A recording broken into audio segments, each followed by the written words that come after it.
এক সন্ধ্যায় একটি ছেলে তার বন্ধুদের সাথে ফুটবল খেলে বাড়ি ফিরছিল। রাস্তাটা ছিল খুবই শান্ত, আর রাস্তার লাইটগুলো ধীরে ধীরে জ্বলছিল।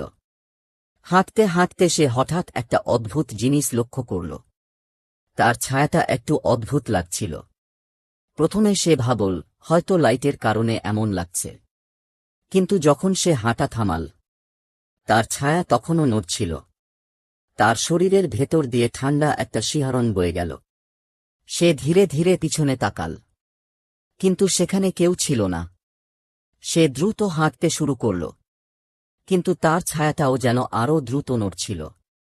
হঠাৎ তার মাথার উপরের রাস্তার লাইটটা ঝিকমিক করে নিভে গেল। কয়েক সেকেন্ডের জন্য চারপাশ পুরো অন্ধকার হয়ে গেল।